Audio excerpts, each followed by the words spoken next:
If you're interested in attracting more consulting clients for your business, then you're in the right place because today we're going to talk about how you can attract the right clients to your front door.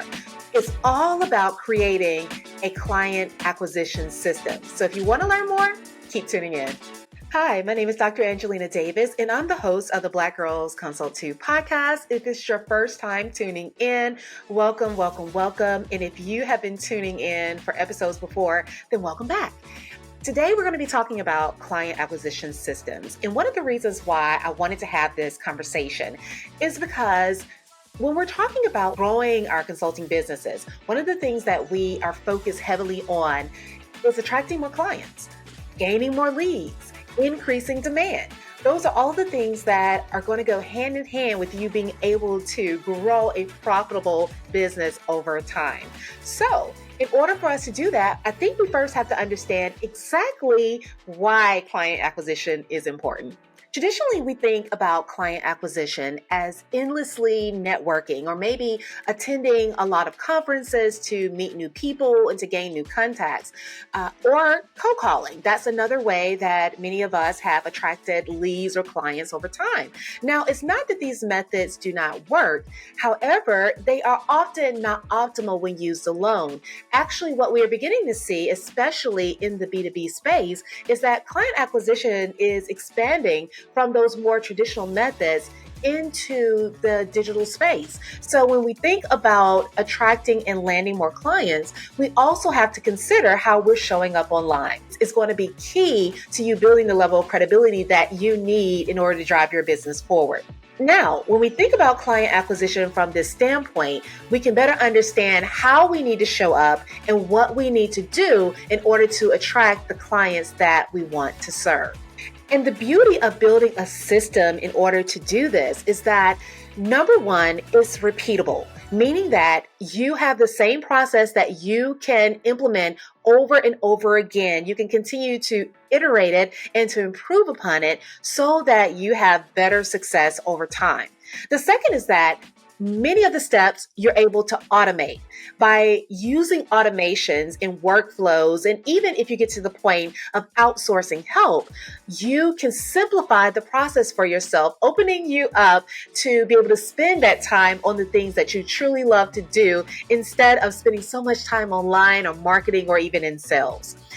And also, when you have a system in place, studies have shown that over time, you can increase your revenue generation by upwards of 120% because now you have a formula and a method and a process in order to walk clients from the point of finding you and being attracted to your business to then becoming a client of yours once you convert them through sales. So overall, client acquisition works in your favor. When it comes to developing a successful client acquisition strategy, there are 5 key steps that I want us to consider. The first is effective positioning. This is aligning your services with client priorities. One of the biggest mistakes that I often see many consultants making is misunderstanding their clients' top priorities. Often, what may be pitched as a service or an idea is not in alignment with the goal or the focus of that particular organization or the mindset that the client is in. And when there's that disconnect, it's going to be very difficult for you to convince them that they need your services or that they need your guidance and your help. So one of the first things that we have to do is consider how we are positioning ourselves in the market and making sure that the services that we offer tie directly to the desired outcome or future state that the client wants as a result. When we have that alignment, then the positioning is going to be much more effective in terms of attracting clients that truly are going to desire to work with us and that are going to be eager to tune into what we have to share. So one of the first things is to align our services with the client priority. Now, the second aspect that you want to make sure is in place is targeted outreach. Targeted outreach is important because if you are focused on positioning yourself as a solution for your ideal client, then you want to ensure that you are targeting them and speaking to them more directly.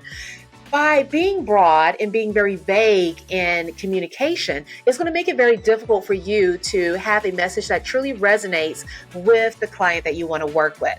It's very important for us to think about how we are creating the content that we're using online, how we are showing up in spaces online such as LinkedIn and other platforms, and what we are doing to be more visible in terms of our thought leadership, as well as our ideas and the work that we are continuing to generate. We want to make sure that whatever we're putting out is in alignment with our business, as well as the priorities and the needs of the clients that we want to serve. So that targeted outreach is going to help us to focus in on who we want to reach, as well as honing our message so that what we're communicating is going to speak to them in a way that others cannot. The next thing is that we want a quality lead generation system. In order for us to attract leads that are going to be qualified for the services that we offer, and they're going to be in alignment with what we have as a goal or a mission for our business, we have to understand how we attract them is going to be key. There are many times that we can schedule various lead generation efforts such as webinars or other programming that is a misfit or misalignment with the type of client that we want to reach. If that is a client that is very busy during the day, if they have a lot of meetings, if they're always on the go, then having something that is scheduled at noontime and is going to be drawn out for an hour or two may not fit their schedule and may not be the optimal way for you to attract that particular client. We want to understand how we can best fit into their current life and lifestyle. By understanding the client journey, mapping out what their day looks like from the time that they wake up to the time that they lay down, it's going to be much easier for us to figure out where we can actually fit in.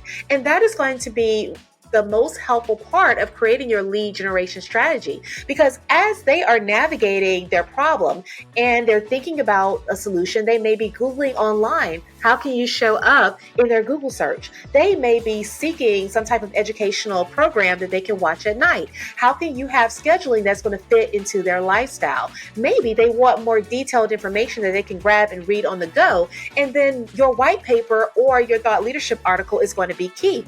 When we understand how our clients are using this information, it makes it a lot easier to create a lead generation system or lead generator, aka lead magnet, that is going to be something that attracts them in and that they are going to be thankful for receiving because it meets their needs and their lifestyle.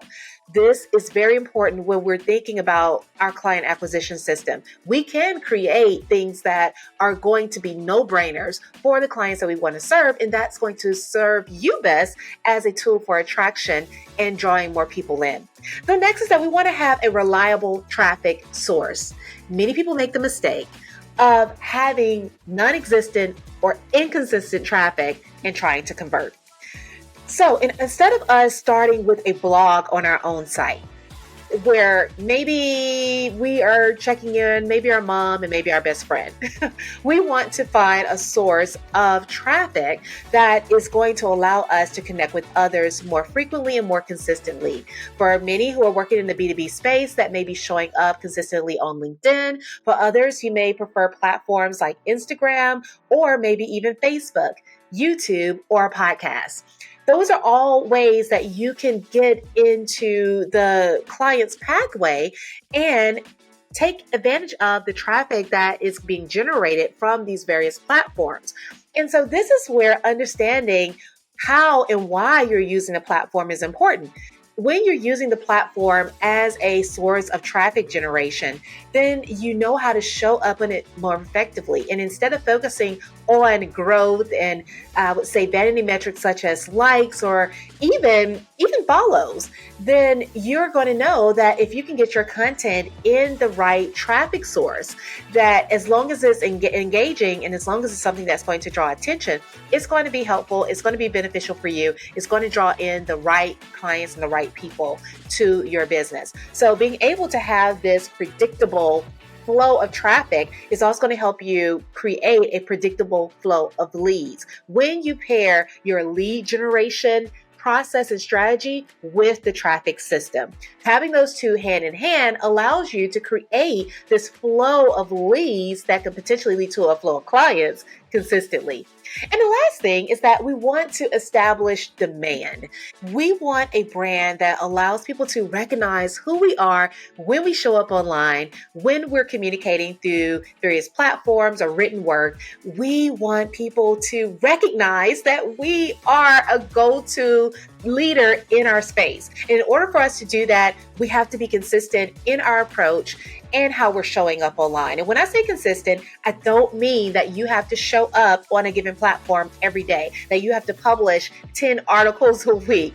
No, you just want to create a cadence that you can stick with, that becomes recognizable by the clients and the target audience that you want to serve. And they are going to tune in and await everything that you offer, because now they know that you are showing up consistently with a consistent message, and that awareness of your brand is going to help them trust you more and more. And it's that trust that you're building that is going to help the conversion process to become easier and easier over time, because they can trust that you're going to show up for them just as you're showing up for yourself. And when you're able to walk through these processes and establish these systems, it's going to make attracting the clients that you really want to work with a lot easier. But it does take time. A lot of what's built into this entire process is nurturing the clients that you want to work with, being able to get to know them get to know you, and for you to be able to show them how you can help and showcase your expertise. Every bit of this process is planned to highlight your strengths and to work to your benefit. But when it's all put together, it will be an asset that you can generate revenue from for years and decades to come. So if you're interested in diving deeper into building a client acquisition system, I'll be offering an 8-week sprint that is a very forward-thinking way of approaching the client acquisition strategy and building a process and a system that truly works for you. If you're interested, there's a link in the description. But if you're going to go ahead and jump full force into building the system for yourself, then you now have all the information that you need to put all these pieces together. All right, I hope you enjoyed this episode, and take time to build your client acquisition process, because it's going to help you be a more effective consultant and one that builds a business that lasts and lasts and lasts. All right, take care, guys. See you later. Bye.